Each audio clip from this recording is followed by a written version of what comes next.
मेरे प्यारे विद्यार्थियों, कर्नल के ऑनलाइन इंस्टीट्यूट में आप सभी लोगों का स्वागत है।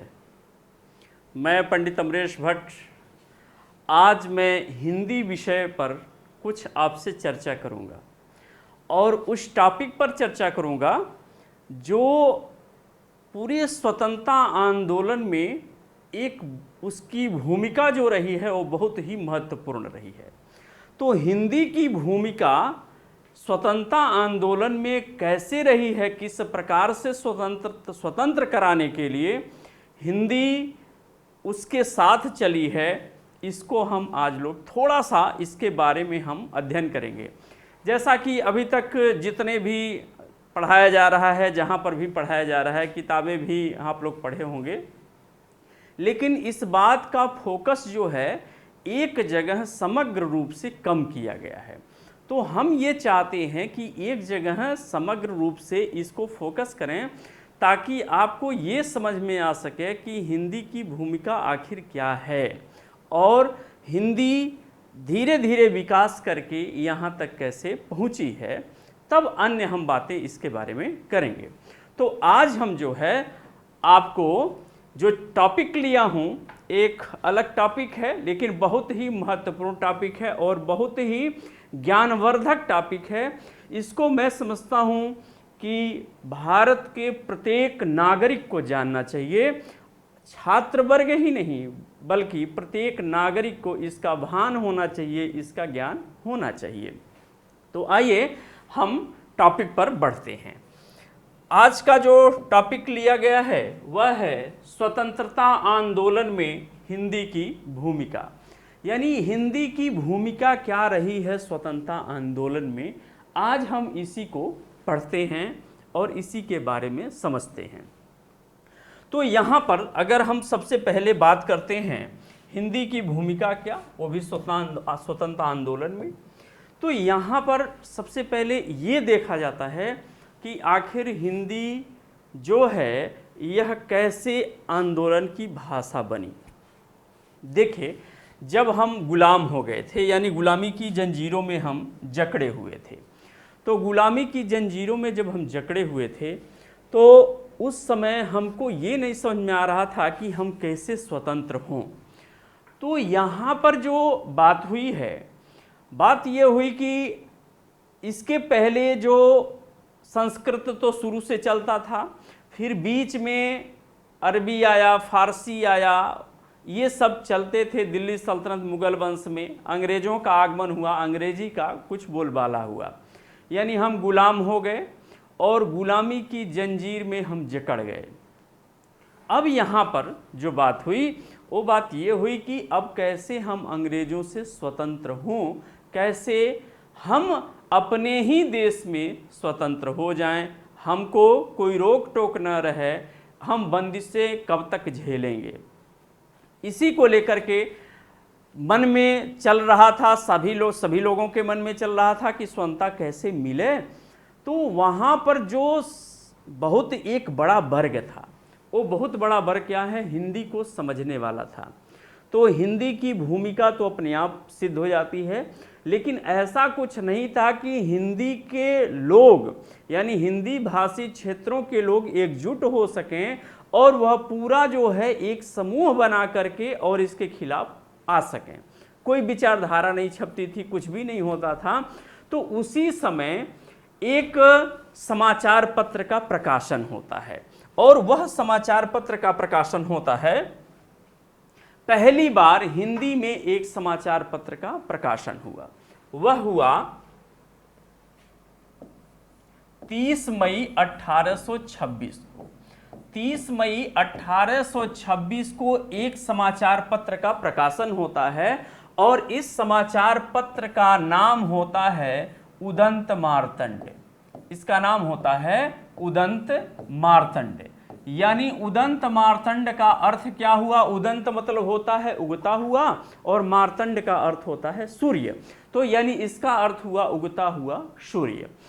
तो यहाँ पर उदंत मार्तंड का प्रकाशन 30 मई 1826 को पहली बार होता है, और यह जो है यह साप्ताहिक पत्र होता है। यह कैसा पत्र है? साप्ताहिक पत्र है, यानी सप्ताह में एक बार निकलता था। वह दिन कौन सा था? मंगलवार था।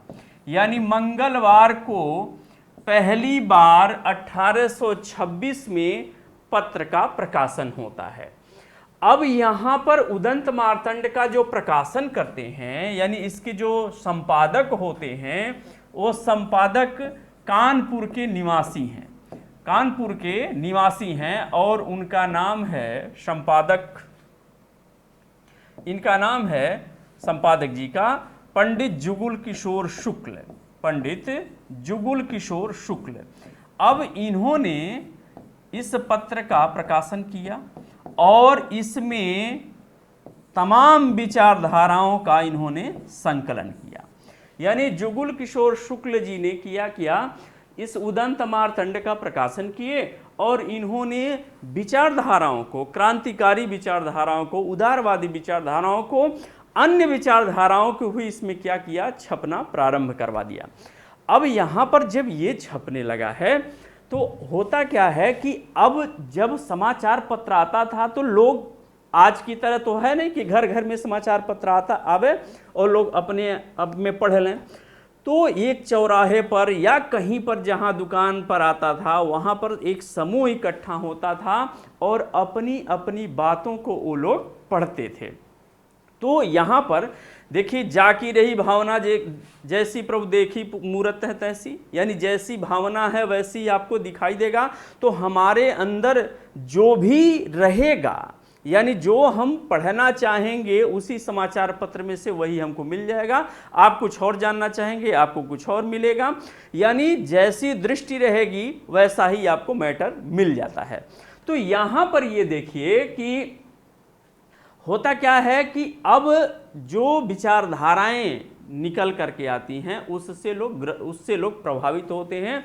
तो कुछ कहते हैं कि नहीं, ऐसे स्वतंत्रता नहीं मिलेगी, स्वतंत्रता जो है अब चुप होने से नहीं मिलेगी, स्वतंत्रता केवल शांत रहने से नहीं मिलेगी, बल्कि कुछ करना पड़ेगा। यानी तमाम विचारधाराएं उभरती हैं। और होता क्या है कि इसका प्रकाशन जो है, यानी ये जो आपके उदंत मार्तंड का जो प्रकाशन होता है, ये प्रकाशन 18 यानी दिसंबर 1826 में 1827 में, यानी दिसंबर 1827 में इसका प्रकाशन क्या हो जाता है? बंद हो जाता है। यानी इसका प्रकाशन हो गया, बंद हो गया दिसंबर 1827 में। अब ये बंद हो जाता है क्योंकि अंग्रेजों ने इसको बंद कर दिया। अब जब ये बंद हो गया तो सभी लोगों में खलबली मची कि कुछ आ नहीं रहा है। तो उस समय राम मोहन राय, यानी जिनको हम लोग राजा की उपाधि बाद में दी गई है, और राजा राम मोहन राय, यानी राम मोहन राय ने एक पत्र का प्रकाशन किया। अब राम मोहन राय को आप जान लीजिए कि ये मूल रूप से तो भारतीय हैं, भारतीय विचारधारा है, लेकिन कहीं न कहीं मानसिक रूप से यह अंग्रेजियत विचारधारा को रखने वाले भी थे। कहीं न कहीं उनके भी यह पक्ष में बात करते थे। भले ही हम यहाँ के हैं और यहाँ की बात करते हैं, लेकिन कहीं न कहीं हमारी एक ऐसी स्थिति थी कि जिससे अंग्रेज भी प्रभावित हुआ करते थे, यानी उनको भी हम साथ लेकर के चलते थे। तो इन्होंने क्या किया, राम मोहन राय ने, इन्होंने एक और पत्र का प्रकाशन किए। यानी यहां पर जो है, चलिए यहां पर क्या होता है, 30 मई 1826 के बाद से, यानी 30 मई 1826 के बाद से होता क्या है, इन्होंने एक पत्र का प्रकाशन किया। वह पत्र का प्रकाशन 1829 में करते हैं। यानी 1829 में बंगदूत का प्रकाशन होता है, बंगदूत का। और इस बंगदूत के प्रकाशन में यह क्या किए, 4 भाषाओं को प्रकाशित, 4 भाषाओं में इन्होंने क्या किया, प्रकाशित किया। और ये जो 4 भाषाएं इन्होंने प्रकाशित किया वो कौन कौन सी भाषाएं थी, इसको आप जान लीजिए। तो बंगदूत का प्रकाशन होता है, पहला जो भाषा होता है वह हिंदी होती है, यानी इन्होंने हिंदी में किया पहली चीज। दूसरा इन्होंने क्या किया, अंग्रेजी में किया, ये अंग्रेजी में। और इसके बाद जो है अंग्रेजी में किए, इसके बाद से इन्होंने बांग्ला में किया, बांग्ला में किया। और चौथा इन्होंने जो किया है वह उर्दू में किया है। यानी 4 भाषाओं में इन्होंने क्या किया, बंगदूत का प्रकाशन किया। मैंने बताया कि यह केवल ये नहीं है कि हिंदी में ही, इन्होंने सभी वर्गों को खुश करने का इन्होंने प्रयास किया है। तो यहाँ पर 4 भाषाओं का प्रकाशन किए, लेकिन यह वो बात नहीं थी जो आपको उदंत मार्तंड में मिलती थी। तो अब ये तो चलता रहा और दौर आते रहे, पत्र पत्रिकाएं छपती थी, लेकिन हम उस पत्रिकाओं पर बात करेंगे, उस समाचार पत्रों पर बात करेंगे जो स्वतंत्रता आंदोलन में अपनी भूमिका सिद्ध की हैं, यानी उनको ले करके कुछ प्रेरणाएं जगी हैं और हम स्वतंत्र हुए हैं, उसकी हम केवल बात करेंगे। तो यहाँ पर 1829 में ऐसा होता है। इसके बाद से होता क्या है कि 1829 के बाद से यहाँ पर प्रकाशन होता है 1845 में। 1845 में एक पत्र का प्रकाशन होता है जिसका नाम होता है समाचार सुधा वर्ष, इसका नाम होता है बनारस अखबार, बनारस अखबार होता है। अब यहाँ पर ये देखिए, बनारस अखबार का प्रकाशन 1845 में कहाँ से होता है, बनारस से होता है। यानी बनारस से इसका प्रकाशन होता है। और यह बनारस अखबार जो है, इसको संपादित करने वाले जो होते हैं, यानी इसके जो संपादक होते हैं, वह संपादक होते हैं शिव प्रसाद सितारे हिंद। इसके संपादक कौन होते हैं, संपादक जो होते हैं वह शिव प्रसाद सितारे हिंद होते हैं। यानी शिव प्रसाद जी ने, शिव प्रसाद सितारे हिंद, शिव प्रसाद जी ने क्या किया है, इस पत्र का प्रकाशन करके उत्तर प्रदेश के लोगों को संगठित करने का प्रयास किया है, उत्तर प्रदेश के लोगों को एकजुट करने का प्रयास किया है ताकि वह भी स्वतंत्रता आंदोलन में भाग ले सकें और भारत को स्वतंत्र कराने के लिए वह अपनी भूमिकाओं का महत्वपूर्ण तरीके से निर्वहन कर सकें। तो इन्होंने तो यह बनारस अखबार का प्रकाशन किया और इसके जो स्थानीय संपादक बने वह बने गोविंद रघुनाथ राव थत्ते, यानी GRR थत्ते, गोविंद रघुनाथ राव थत्ते इसके स्थानीय संपादक बनते हैं। तो ये तो रहा 1845 में। इसका होता क्या है, बनारस के दूध विनायक मोहल्ले से ये इसका प्रकाशन होता है और इसमें कुछ बातें जो हैं वह उर्दू की तरफ झुकाव रहता है। तो अब जब हालांकि कुछ अल्फाज आते हैं, ऐसा नहीं है कि केवल उर्दू की तरफ था, लेकिन होता है कि कभी कभी अल्फाजों से भी ज़्यादा दिक्कत होती है लोगों को जो बहुत ज़्यादा हिंदी से प्रेम करने वाले रहते हैं। तो उसी में एक हिंदी प्रेमी जो हैं वह आते हैं तारा मोहन मित्र। और तारा मोहन मित्र ने किया क्या है, उन्होंने एक पत्र का प्रकाशन किया है और उसका नाम होता है सुधाकर। यानी 1850 में इन्होंने सुधाकर का एक प्रकाशन किया। ये सुधाकर नामक ये भी एक साप्ताहिक पत्र है सुधाकर, और इसके जो संपादक होते हैं, यानी सुधाकर के जो संपादक होते हैं वह होते हैं तारा मोहन मित्र। और तारा मोहन मित्र ने हिंदी की तरफ, यानी यह हिंदी से अत्यधिक लगाव रखने वाले थे अतः इन्होंने पूर्णतः हिंदी में इसका प्रकाशन करने का प्रयास किया है और ये सफल भी रहे हैं। इनसे भी सुधाकर का भी योगदान होता है। लोग पढ़ते हैं, विचारधाराओं को देखते हैं, कुछ काव्यों को देखते हैं, देख करके आगे आते हैं। अब यहाँ पर इसी से काम अब चलने वाला तो था नहीं। अब ये हुआ कि भाई अब जो है विचारधाराओं को प्रतिदिन प्रतिपादित करना होगा। तो इसके लिए जो आगे आते हैं वह आते हैं यहाँ पर श्याम सुंदर सेन आते हैं। यानी श्याम सुंदर सेन ने क्या किया है, एक पत्र का प्रकाशन किया है, सुधावर्षण, सुधावर्षण। और इन्होंने सुधावर्षण का प्रकाशन किए हैं, कब किए हैं, 1854 में। 1854 में सुधावर्षण का प्रकाशन होता है। और ये इसको संपादित करने वाले कौन होते हैं, श्याम सुंदर सेन होते हैं। यानी श्याम सुंदर सेन, इसी को कहते हैं एस.एस. सेन कहते हैं।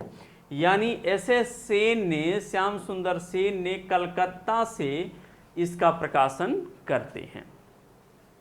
और यह जो है ऐसा समाचार पत्र है जो प्रतिदिन निकलता था। अब यहाँ से सप्ताह की बात नहीं होगा, बल्कि प्रतिदिन निकलने वाले समाचार पत्र पर बात होगी। अब विचारधाराओं का जो विचारधाराएं निकलती थी वह कब, प्रतिदिन होती थी और प्रतिदिन लोग पढ़ते थे, प्रतिदिन जो है वह विचारधाराओं को समझते थे। यहाँ पर इसी को देखिए, सुधावर्षण को ही हम क्या कहते हैं, समाचार सुधावर्षण के भी नाम से जानते हैं। अब इसके बाद से 1867 का दिन आता है, यानी ये तो निकल रहा है।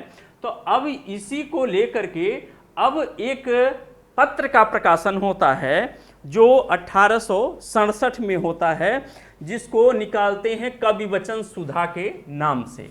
यानी 1867 में कवि वचन सुधा के नाम से, कवि वचन सुधा के नाम से एक पत्र का प्रकाशन होता है और जिसके संपादक होते हैं भारतेंदु हरिश्चंद्र।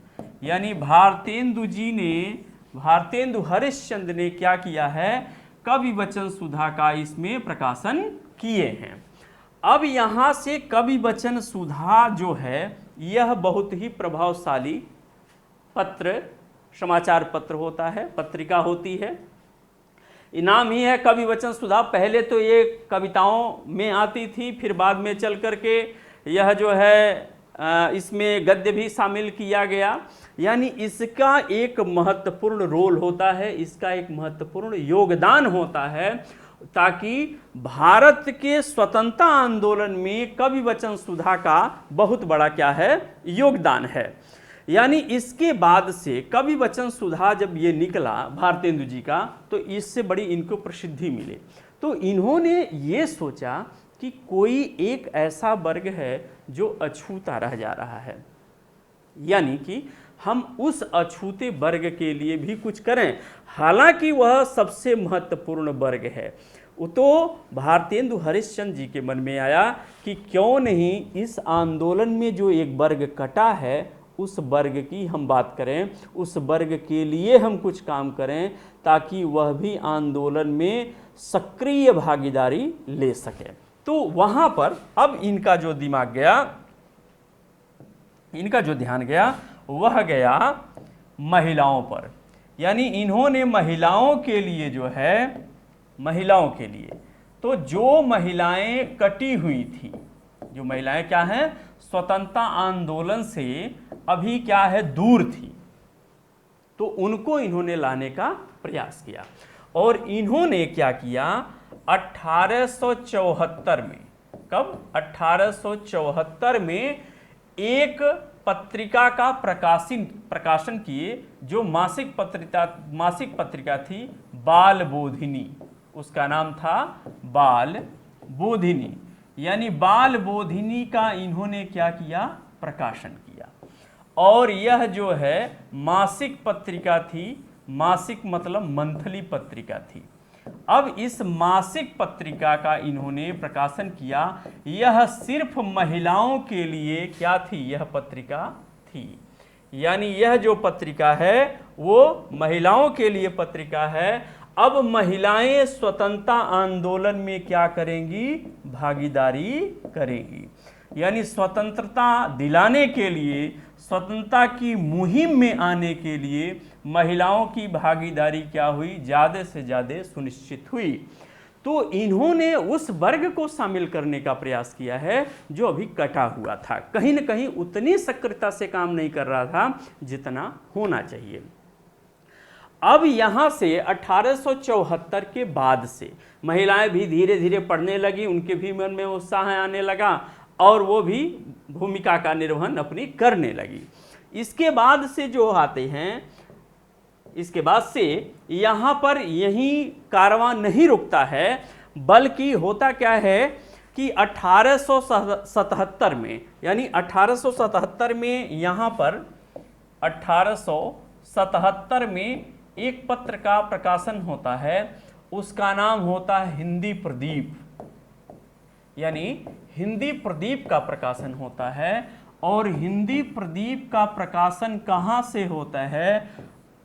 पुराना नाम इलाहाबाद से होता है, इलाहाबाद, और आज वर्तमान नाम कहिए तो हो जाएगा आपका प्रयागराज। यानी इलाहाबाद से इन्होंने क्या किया कि इसका प्रकाशन किया, हिंदी प्रदीप का। ये कौन प्रकाशित करते हैं? यह प्रकाशित करते हैं ये बालकृष्ण भट्ट महोदय, इसको क्या कहते हैं? प्रकाशित करते हैं बालकृष्ण भट्ट।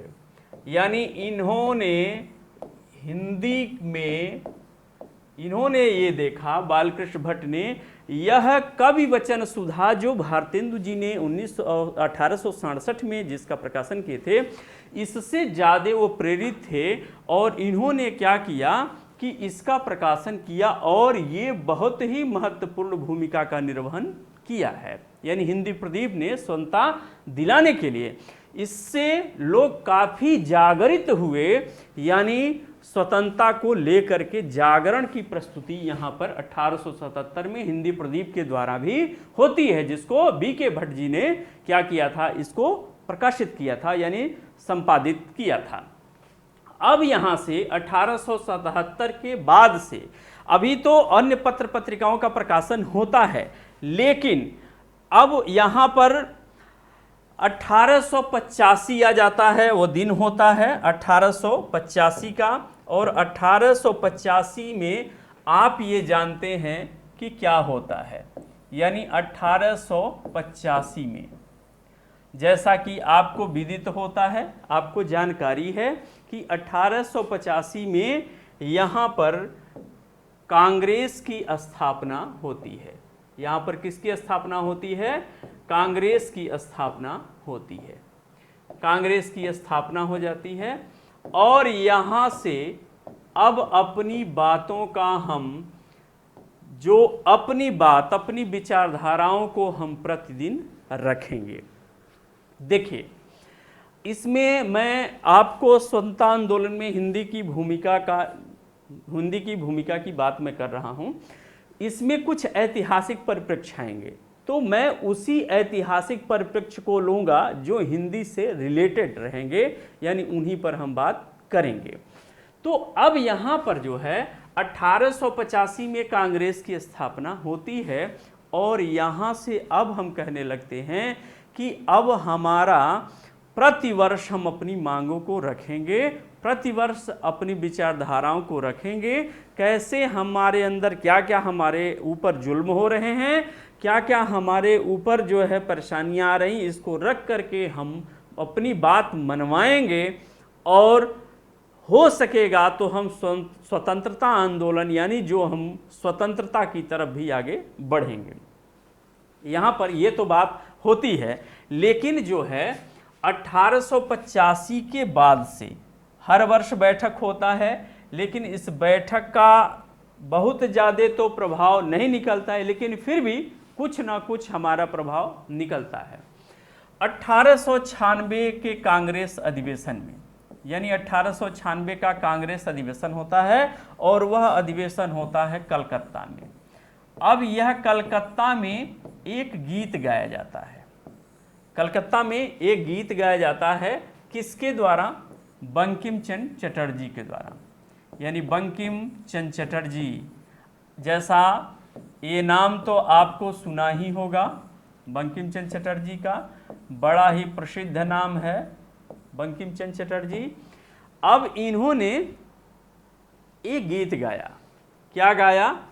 वंदे मातरम, वंदे मातरम, सुजलाम सुफलाम मलयज शीतलाम सस्य श्यामलाम मातरम वंदे मातरम, शुभ्रज्योत्सना पुलकित यामिनी फुल्ल कुष्मित द्रुमदल शोभिनीम सुहासिनीम सुमधुर भाषिणीम सुखदम वरदम मातरम वंदे मातरम।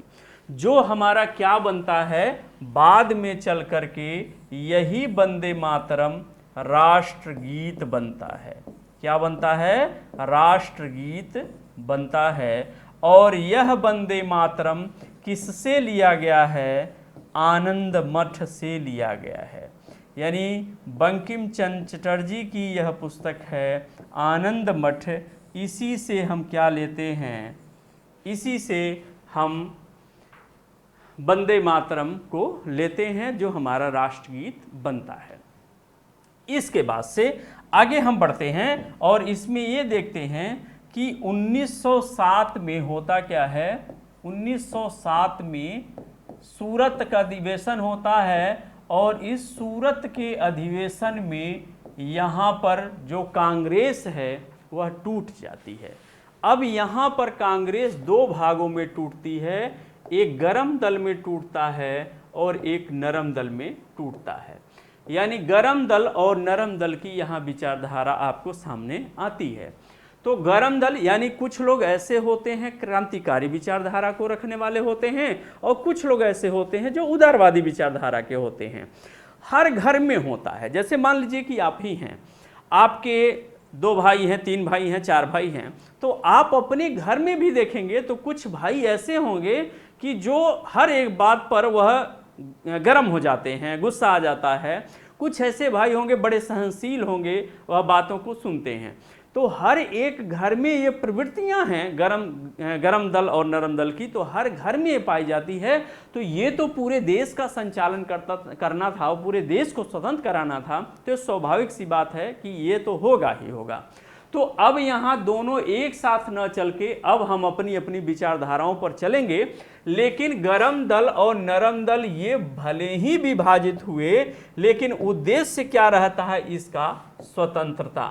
यानी दोनों का उद्देश्य है स्वतंत्रता, यानी भारत को स्वतंत्र कराना। उद्देश्य हमारा एक है, भले ही रास्ते हमारे क्या होते हैं? अलग अलग होते हैं। अब यहां से ये विचारधाराएं चलती हैं और अपनी अपनी विचारधाराओं पर हम लोग आगे बढ़ते हैं। इसी बीच होता क्या है कि 1911 में, यानी 1911 का अधिवेशन होता है और 1911 के अधिवेशन में यहाँ पर भारत में विक्टोरिया का आगमन होता है और इनके सम्मान में, यानी विक्टोरिया के सम्मान में रविंद्रनाथ टैगोर, RN टैगोर, रविन्द्रनाथ टैगोर महोदय क्या करते हैं?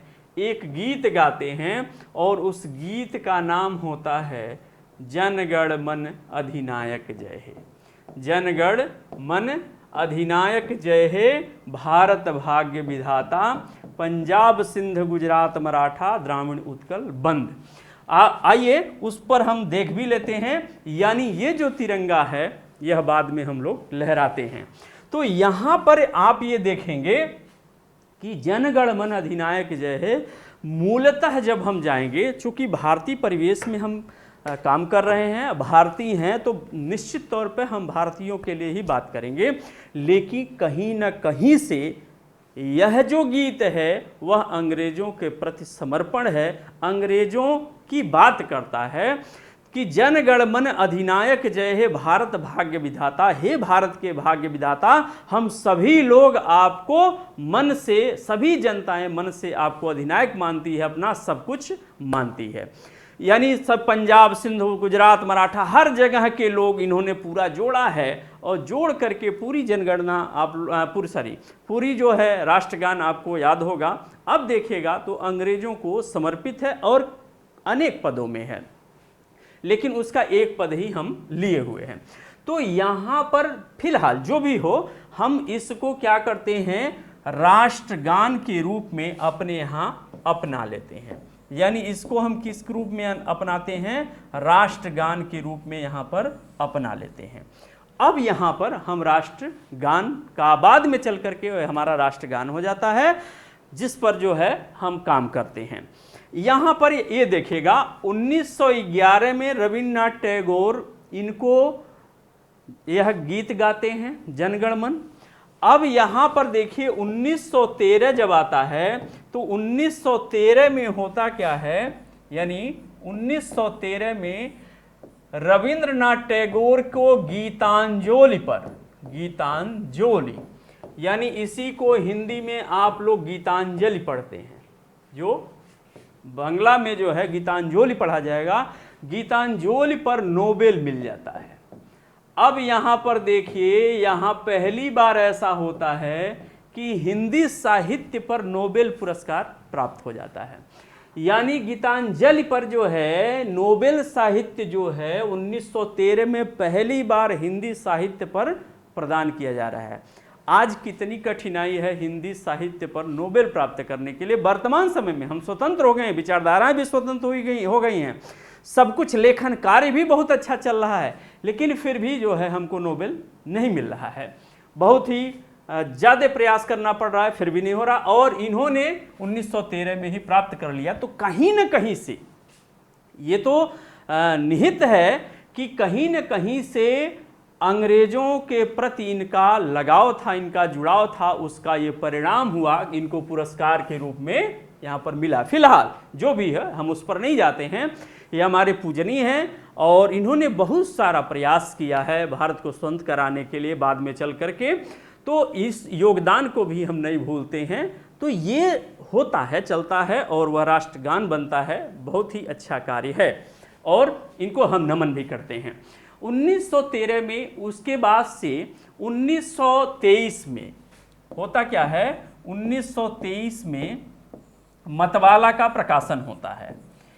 अब यहाँ पर ये देखिए, हालांकि देखिए 1923 के पहले अधिवेशन ये चल रहे हैं, कांग्रेस का अधिवेशन 15, 16, 17, 15 में गांधी का आगमन होता है, यानी ये बातें तो चल रही हैं और आगे चलती भी रही।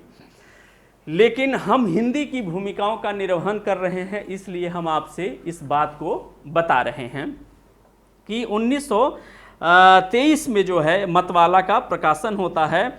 इसको महादेव प्रसाद और निराला जी ने किया है, यानी इसका संपादक महादेव प्रसाद हैं और निराला हैं, यानी दो लोग इसके संपादन का कार्य करते हैं। महादेव प्रसाद जी करते हैं और सूर्यकांत त्रिपाठी निराला जी करते हैं। निराला जी यहाँ पर इसका भी और महादेव प्रसाद ने भी इसका प्रकाशन किए, ये दोनों लोग मिलकर करते हैं। होता क्या है कि सूर्यकांत त्रिपाठी निराला एक लिखते हैं, जूही की कली लिखते हैं, और जूही की कली जो है इनका प्रकाशित नहीं होता है, यानी महावीर प्रसाद द्विवेदी जी ने वह इनका प्रकाशन जूही की कली का नहीं करते हैं, वापस कर देते हैं। और वही जूही की कली यानी ये मुक्त छंद की एक कविता है, जूही की कली, बहुत ही महत्वपूर्ण ये कविता है। मुक्त छंद निराला, जब मैं छंद आप लोगों को बताऊंगा तो वहाँ पर छंद बताऊंगा, और छंद में मुक्त छंद का जो प्रारंभ किए हैं वह निराला जी ने ही, यानी सूर्यकांत त्रिपाठी निराला ने ही किया है। तो यहाँ पर मतवाला का प्रकाशन होता है, इसमें जूही की कली, यानी यह भी अपना प्रकाशन करते हैं और प्रेरणाएं लोगों को मिलती हैं। इसके बाद से कुछ क्रांतिकारी आंदोलन आते हैं और उस क्रांतिकारी आंदोलन को आप लोग जानते हैं कि भगत सिंह, सुखदेव, राजगुरु, बटुकेश्वर दास, फाकुल्ला खां आदि सभी लोग आते हैं और भारत को स्वतंत्र कराने के लिए अपनी अपने जान की बाजी लगा देते हैं। लेकिन अब हम अन्य भी काम कर रहे हैं, लेकिन उस काम में अब हम प्रगति की तरफ बढ़े। अंग्रेज़ों को ये सोच रहे हैं कि अंग्रेज कैसे यहाँ से चले जाएं, कैसे हम स्वतंत्र करावें। विचारधाराएं अपनी अपनी हैं, उसी विचारधाराओं में उतार चढ़ाव होता है। कुछ ऐसी विचारधाराएं आती हैं जो गांधी और भगत सिंह से टकराव वाली होती हैं। चूंकि रास्ते अलग अलग थे इसलिए टकराव भी क्या था, अलग अलग था। तो यहाँ पर जो है, हालांकि दोनों का उद्देश्य है कि भारत को स्वतंत्र कराना, लेकिन इस उद्देश्य में रास्ते अलग अलग हैं। अब यहाँ पर भगत सिंह पकड़ा जाते हैं, उनको फांसी की सज़ा होती है। गांधी बोलते नहीं हैं। यहाँ गांधी की कुछ ये नहीं है, गांधी तो महान है, सारे लोग जानते भी हैं, कहते भी हैं, लेकिन कहीं न कहीं जब ओवरऑल इनका समालोचना किया जाए तो ये केवल महानता की श्रेणी में नहीं, बल्कि क्या है, कुछ न कुछ ऐसी कमियां ही हैं कि जो थोड़ा सा नागवार गुजरी हैं। जैसे पट्टाभी सीतारमैया को लेकर के सुभाष चंद्र बोस के खिलाफ उठाना, वो बोलते हैं ये गांधी की हार, पट्टाभी सीतारमैया की हार नहीं है, गांधी की हार है। तमाम बातें जो ऐतिहासिक परिप्रेक्ष्य है उससे मुझसे मतलब नहीं है। फिलहाल यहाँ पर आगे बढ़ते हैं। तो अब जो है जनवरी, यानी यहाँ जो झंडा तिरंगा लहराने की बात हुई है, रावी नदी के तट पर जो है यह तिरंगा लहराया जा रहा है। और तिरंगा कब लहराया जा रहा है? 26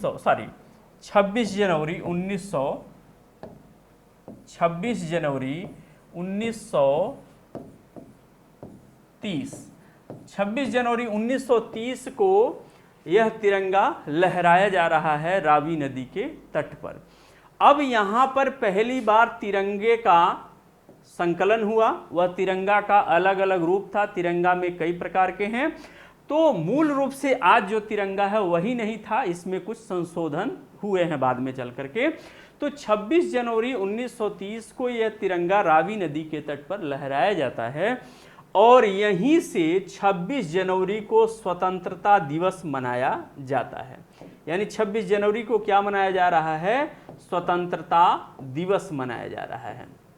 अब यहाँ पर आप लोग थोड़ा सा देखिएगा, स्वतंत्रता दिवस मनाया जा रहा है, थोड़ा सा इसको समझिएगा, नहीं तो आप जो है इस पर गलत कर देंगे और जानकारी दिक्कत आप लोगों को कर देगी, इसलिए इसको क्लियर कर लीजिए। 26 जनवरी को स्वतंत्रता दिवस मनाया जा रहा है। कब? स्वतंत्रता से पहले, और ये प्रतिवर्ष मनाया जा रहा है। ये जो है स्वतंत्रता दिवस जो है ये प्रतिवर्ष हम 26 जनवरी को मनाते हैं। अब ये कार्यक्रम चलता रहता है। 26 जनवरी जब भी आता है हम स्वतंत्रता दिवस मनाते हैं, कार्यक्रम चलता रहता है। कब तक चलता है? कि जब तक हम आज़ाद नहीं हो जाते हैं, यानी जब हम आज़ाद हो जाते हैं। यानी अब वह दिन आता है 15 अगस्त 1947। 15 अगस्त 1947 को हम क्या होते हैं? आज़ाद हो जाते हैं। यानी हम यहाँ पर क्या हो जाते हैं? स्वतंत्र हो जाते हैं और हमको स्वतंत्रता मिल जाती है। स्व मतलब स्वतंत्र हो जाते हैं, यानी ये स्व मतलब अपना, तंत्र मतलब अधिकार। अब अपने ऊपर अपना ही अधिकार होगा। हम क्या हो गए? स्वतंत्र हो गए। अब इस स्वतंत्रता की दहलीज पर जब हुए तो आधी रात को 12 बजे यानी 12 PM पर जवाहरलाल नेहरू ने रेडियो पर प्रसारण किया कि हम सारी जनता गहरी तंद्रा में सो रही होगी, हम जो है स्वतंत्रता मना रहे हैं, जब उनकी आंखें खुलेंगी तो वह भी स्वतंत्र होंगे। तमाम उन्होंने बहुत बड़ा एक भाषण दिया, देश को संबोधित किया। और जब लोग जाने कि सुबह हुई तो सारे देश में हर्ष और प्रसन्नता की लहर दौड़ गई। हम क्या हो जाते हैं? स्वतंत्र हो जाते हैं। यानी हम स्वतंत्र हुए और क्या किए? इस तिरंगे का सम्मान किए और यह लहराने लगे। तो अब तो यहाँ तक हम स्वतंत्र हुए, जो हिंदी की विचारधारा को आगे लाया गया, यानी हिंदी आई गई। थोड़ा सा इससे हम और आगे चलते हैं। यानी अब इसमें हम आगे जब चलते हैं तो ये देखते हैं कि इसके बाद से अब जो है राष्ट्रभाषा को लेकर के बात हो गई। यानी अब हमारी राष्ट्रभाषा कौन सी होगी, इसको लेकर के बात होती है, राष्ट्रभाषा को लेकर बात होती है। अब यहां पर जब राष्ट्रभाषा को लेकर के बात होती है तो राष्ट्रभाषा, अब इसमें उभर कर आता है कि हिंदी को क्या किया जाए, राष्ट्रभाषा घोषित किया जाए। यानी हिंदी को राष्ट्रभाषा घोषित किया जाए। अब हिंदी की बात आती है कि हिंदी को राष्ट्रभाषा के रूप में किया जाए, लेकिन इस पर विरोध हो जाता है। यानी तमाम जो लोग थे उस समय विरोध कर दिए। क्यों विरोध कर दिए? कहे कि हिंदी को राष्ट्रभाषा घोषित नहीं होनी चाहिए। अभी हम स्वतंत्र हुए थे, बहुत आंतरिक मामलों में हम फंसना नहीं चाहते थे, छोटे छोटे मुद्दों को लेकर के। इस पर एक कमेटी का गठन हुआ है, जीएस आयंगर कमेटी का गठन हुआ है और उन्होंने अपनी रिपोर्ट दिया है और उस रिपोर्ट में बताया है कि अब राष्ट्रभाषा तो नहीं हो सकता है, फिलहाल वर्तमान समय में राष्ट्रभाषा हिंदी को घोषित नहीं किया जा सकता है। तो इन्होंने क्या किया, एक विकल्प निकाला और विकल्प के रूप में इन्होंने कहा कि हिंदी को क्या घोषित किया जाए, राजभाषा घोषित किया जाए। अब इन्होंने हिंदी को राष्ट्रभाषा न घोषित कर दे बल्कि हिंदी को राजभाषा घोषित करने का प्रस्ताव दे देते हैं। तो अब यहाँ से देखिए राजभाषा का प्रस्ताव देते हैं, तो कैसे हम राजभाषा को स्वीकार करते हैं या राष्ट्रभाषा और राजभाषा में क्या अंतर होता है। तो इसमें राष्ट्रभाषा और राजभाषा में आखिर क्या अंतर है, क्यों राष्ट्रभाषा हिंदी को नहीं अपनाया गया, क्यों? अब तो क्या होता है कि देखिए राष्ट्र जो होता है, जो भी राष्ट्रीय चीज होगी, जो भी राष्ट्रीय वस्तुएं होंगी वह क्या होंगी, बाध्यकारी होती हैं। यानी यह राष्ट्रीय जो होती हैं यह बाध्यकारी होती हैं। अब यहाँ पर जो है ये देखिए कि जैसे आप लोग ये जानते होंगे कि राष्ट्रीय पक्षी हुआ, तो राष्ट्रीय पक्षी को आप क्या कर सकते हैं, मार नहीं सकते हैं। राष्ट्रीय धरोहर हुआ, चाहे राष्ट्रीय वृक्ष हुआ, यानी कुछ भी अगर राष्ट्रीय घोषित है तो वह हमारे लिए दंडकारी होगा और वह बाध्यकारी होगा कि उसका हम सम्मान करें। राष्ट्रीय तिरंगा है, अब तिरंगे को हम कुछ क्या करना है, सम्मान करना है, इसके साथ हम कुछ छेड़छाड़ नहीं कर सकते हैं। अगर करते हैं तो देशद्रोह का मुकदमा भी कायम हो सकता है। तो यानी राष्ट्रीय जो भी वस्तुएं होंगी वो क्या होगी, बाध्यकारी होगी। तो अगर हिंदी को राष्ट्रभाषा घोषित कर दिया जाता तो आज ये जो विवाद है वह विवाद संभवतः भाषाई स्तर पर नहीं रहता। तो इसलिए हिंदी को राष्ट्रभाषा बनाने के लिए लोगों ने क्या कर दिया, विरोध कर दिया कि हिंदी राष्ट्रभाषा नहीं होगी। अगर ये हिंदी राष्ट्रभाषा हो जाती तो आज पूरे प्रदेश पर यह क्या होता, लागू होता और इसका यह ऊपर यानी सर्वोत्कृष्ट हो जाती। इसलिए अब राष्ट्रभाषा न घोषित करके राजभाषा यानी हिंदी को क्या किया गया, राजभाषा घोषित किया गया। राजभाषा का अर्थ क्या हुआ, राजकाज की भाषा यानी ऑफिशियल लैंग्वेज, ऑफिसों की भाषा या कार्यालयी भाषा। तो कार्यालयी भाषा कह लीजिए यानी कार्यालय की भाषा कह लीजिए, या आप ऑफिशियल लैंग्वेज कह लीजिए या राजकाज की भाषा कह लीजिए, जो कह लीजिए आप। तो यहाँ हिंदी को राजभाषा घोषित किया गया है। इसलिए आप देखते होंगे कि जो केवीएस का विद्यालय होते हैं यानी केंद्रीय विद्यालय संगठन वाले होते हैं, उसमें हिंदी एक सब्जेक्ट के रूप में पढ़ाया जाता है।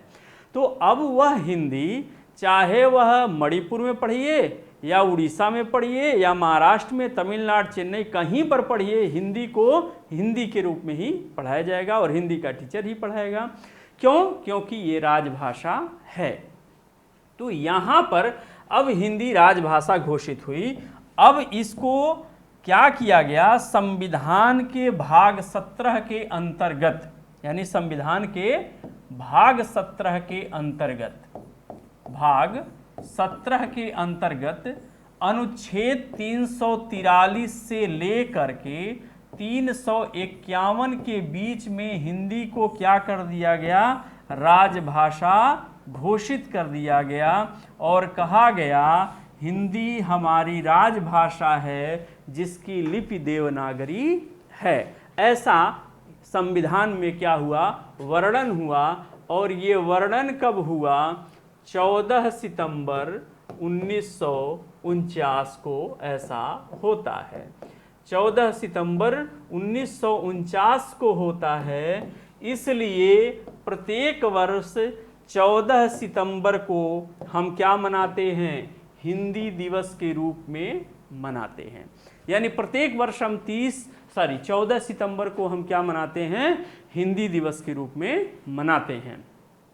इसके बाद से अब ये तो हमको राजभाषा प्राप्त हो गई। अब हिंदी को आगे बढ़ाने के लिए, हिंदी के अन्य विकास के लिए यहाँ पर जब हम आगे चलते हैं तो हम ये देखते हैं कि जून 1955 में, यानी जून 1955 में होता क्या है, एक राजभाषा आयोग का गठन किया जाता है। किसका, राजभाषा आयोग का गठन किया जाता है। राजभाषा आयोग का गठन किया जाता है और इसके अध्यक्ष जो होते हैं वह होते हैं बाल गंगाधर खेर, यानी बीजी खेर क्या होते हैं, इसके अध्यक्ष होते हैं बाल गंगाधर खेर। यह बाल गंगाधर तिलक नहीं हैं, बल्कि बाल गंगाधर क्या हैं, ये खेर हैं, ये जस्टिस रहते हैं बाल गंगाधर खेर। इन्हीं की अध्यक्षता में क्या होता है, प्रथम राजभाषा आयोग का गठन होता है और यह इसके अध्यक्ष बनाए जाते हैं। इसलिए प्रथम राजभाषा आयोग को कभी कभी खेर आयोग के नाम से भी जाना जाता है, यानी खेर आयोग के नाम से भी हम क्या करते हैं, जानते हैं। तो अब यहाँ से बात आगे बढ़ती है और वह दिन आता है जब हिंदी को अंतर्राष्ट्रीय स्तर पर प्रेषित किया जाए, यानी हिंदी को जो है अंतर्राष्ट्रीय स्तर पर ले जाने का कार्य जो हो रहा है वह हो रहा है श्रीमती इंदिरा गांधी के द्वारा। यानी इंदिरा गांधी जी ने किया क्या कि हिंदी को अंतर्राष्ट्रीय स्तर पर ले जाने के लिए विश्व हिंदी सम्मेलन का आयोजन किए हैं। तो विश्व हिंदी यानी 10 जनवरी 1975, 10 जनवरी 1975 को क्या मनाया जाता है, विश्व हिंदी सम्मेलन मनाया जाता है। कौन सा, विश्व हिंदी सम्मेलन मनाया जाता है और यह पहली बार जो है नागपुर में इसका आयोजन होता है। इसका आयोजन कहाँ होता है, नागपुर में होता है। यानी पहली बार जो है इसका आयोजन होता है और इसे मॉरिशस के राष्ट्रपति को भी आमंत्रित किया जाता है, जिसके वो मुख्य अतिथि रहते हैं। लेकिन तत्कालीन जो प्रधानमंत्री हैं श्रीमती इंदिरा गांधी ने इसकी अध्यक्षता की है। तो यहाँ से लेकर के यानी अंतर्राष्ट्रीय स्तर पर हमारी ख्याति हो, हिंदी की महत्ता को सिद्ध किया जाए, इसको लेकर के यह विश्व हिंदी सम्मेलन का आयोजन होता है। तो चूंकि 10 जनवरी 1975 को पहली बार होता है, इसलिए प्रत्येक वर्ष जो है, यानी इसलिए प्रत्येक वर्ष 10 जनवरी को क्या किया जाता है, यानी प्रत्येक वर्ष 10 जनवरी को हम विश्व हिंदी दिवस के रूप में मनाते हैं। यानी विश्व हिंदी